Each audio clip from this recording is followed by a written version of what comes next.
नमस्कार, आप देख रहे हैं 24 इंडिया न्यूज। तो आइए शुरुआत करते हैं आज की प्रमुख खबर से।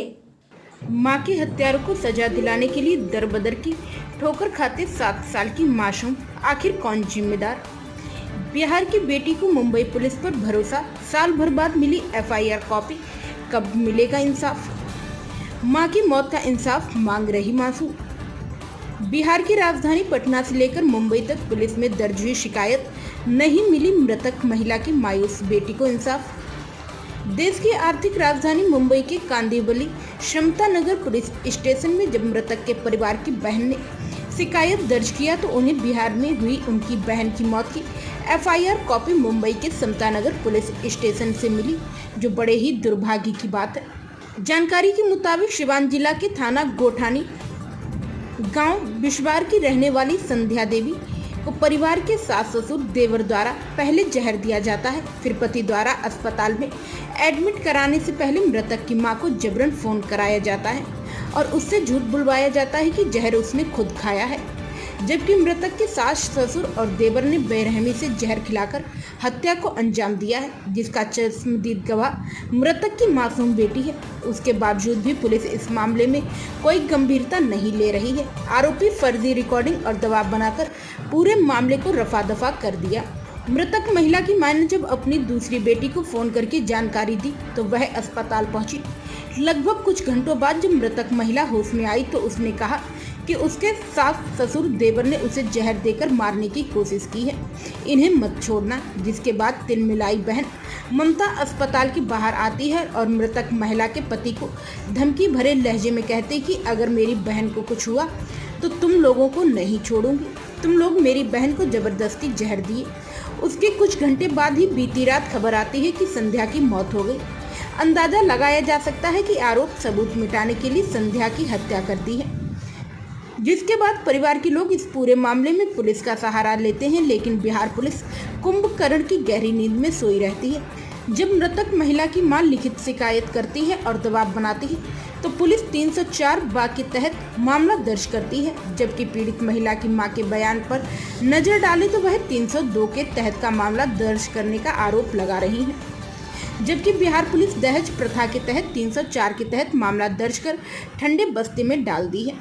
वहीं सोशल मीडिया पर वायरल हो रही मृतक की मासूम बेटी जो न्याय के लिए दर-बदर की ठोकर खा रही है। वीडियो में आप साफ तौर से मासूम बच्ची को देख सकते हैं जो अपनी मां के हत्यारे का नाम बता रही है। उसके बावजूद भी बिहार पुलिस कहीं से भी कोई भी गंभीरता नहीं ले रही है।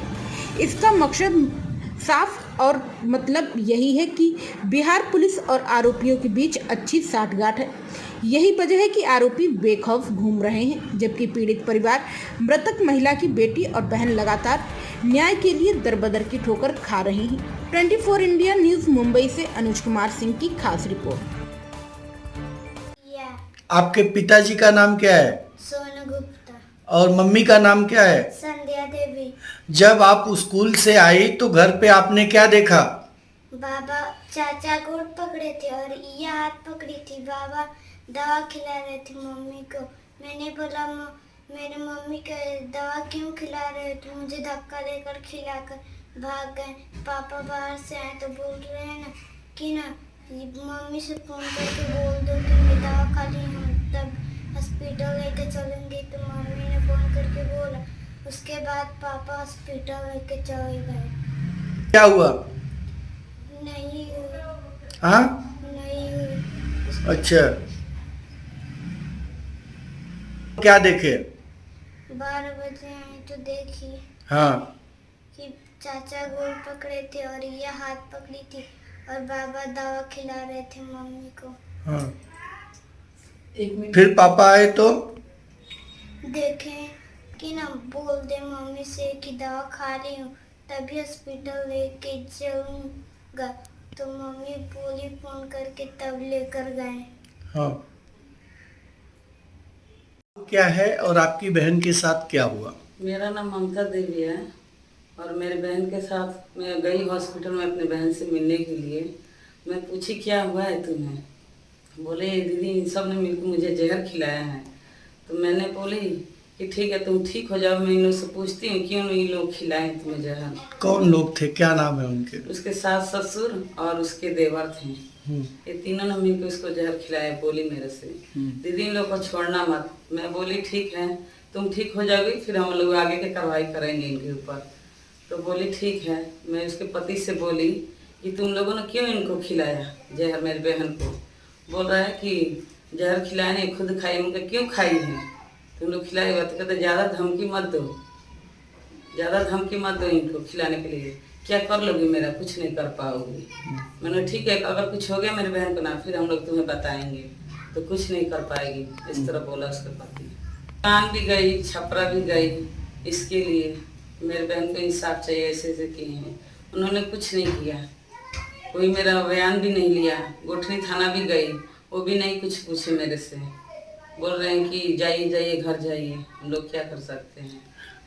एक मृतक जो महिला थी उसकी एक बच्ची है 7 साल का, उसका एक वीडियो वायरल हो रहा है जिसमें वो कह रही है कि वो खुद अपनी माँ की हत्या होते हुए देखी है। इसके बारे में क्या कहेंगे आप? हाँ तो वो सच बोल रही है देखी है।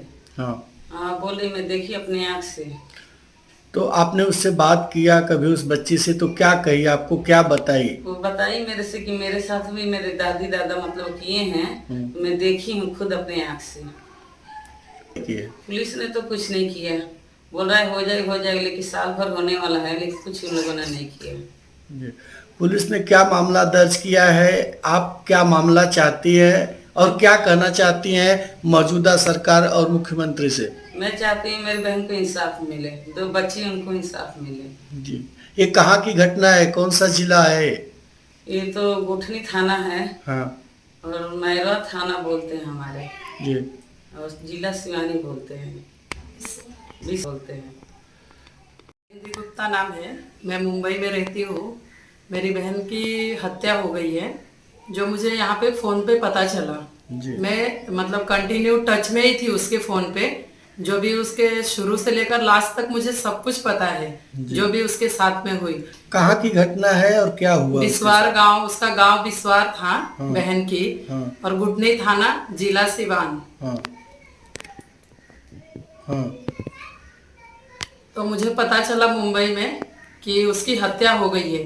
तो मैं जब मुंबई से गांव गई तो जाने के बाद उसकी बच्चियों से बात की, सबसे बात की। मेरी सिस्टर एक आई विटनेस है जिसको उसको अस्पताल में होश आने के बाद उसने सब बहन को बताया कि मेरे साथ क्या क्या हुआ है। उसको जहर देके उसके सास ससुर ने कैसा उसके साथ बर्ताव किया है सब उसने बताया। उसकी एक बच्ची 7 साल की है जो उसकी गवाह है जिसके आंखों के सामने सब कुछ हुआ है। तो ये सब जानकारी लेने के बाद मैं गुटनी थाना गई। वहाँ पे एफआईआर की कॉपी तक भी हमें नहीं मिली। गुटनी थाना बोलते हैं कि हम पोस्टमार्टम के बाद एफआईआर लेंगे। फिर 20 दिन तक कंटिन्यू जाने के बाद कोई भी हमें कॉपरेट नहीं किया गुटनी थाना ने। तो फिर मैं मुंबई आई। मुंबई से मुझे एफआईआर की कॉपी मिली। तो पुलिस हमारा कोई भी सपोर्ट नहीं कर रहा है। उसके बाद एफआईआर की कॉपी लेके मैं डीआईजी, डीजीपी, एससीपी लेवल तक गई लेकिन कोई भी कार्रवाई नहीं हो रही है उस पे। जो आपकी बहन, हाँ, वो बहन की बच्ची से जब मैंने पूछा उससे कि आप कहाँ थी तो वो बोली उस स्कूल से मैं घर आई तो देखी कि मेरे दादा, चाचा और दादी मम्मी को दवा खिला रहे थे जिसमें पैर उसके चाचा ने पकड़े हैं वो और हाथ उसकी दादी ने पकड़ी है और दवा उसके दादा खिला रहे हैं। जो आज 1 साल से कंटिन्यू एक ही बात पे वो अड़ी है बच्ची, जिसको पुलिस कोई सुनवाई नहीं कर रही है, उसका विटनेस लेने के लिए तैयार नहीं है। आप बिहार पुलिस से और मुख्यमंत्री नीतीश कुमार से, तेजस्वी यादव से क्या कहना चाहेंगी? मैं एक ही कहना चाहूंगी कि वो दोनों बच्चियों को न्याय दे और मेरी मरी हुई सिस्टर को न्याय मिलना चाहिए। उनसे मेरा एक ही रिक्वेस्ट है। कौन कौन उसमें दोषी हैं और क्या उनके पति का नाम क्या है? उसके पति का सोनू गुप्ता नाम है, वो भी उसमें दोषी है। उसके देवर दोषी है, उसके सास ससुर, ये 4 लोग उसमें दोषी है। ये हत्या क्यों की गई, उसका क्या कुछ जानकारी अब तक निकल? हाँ, हत्या क्योंकि उसको अलग कर दिया गया था। वो उस घर के अंदर कुछ बाथरूम बना रही थी, उसे वो बनाने नहीं दे रहे थे और उसके लिए उन लोगों ने बोला कि पैसा देना पड़ेगा, जिसमें उसके पास पैसे नहीं थे। वो पुलिस के पास भी गई थी, पुलिस ने भी कुछ सुनवाई नहीं की और जब वो पुलिस के पास गई तो उनको बुरा लगा और उसके कारण उसको जहर देके उसे मार दिया गया। खबरों में अब तक के लिए बस इतना ही। आगे होगी फिर मुलाकात किसी खास खबर के साथ। तब तक के लिए नमस्कार और देखते रहिए 24 इंडिया न्यूज।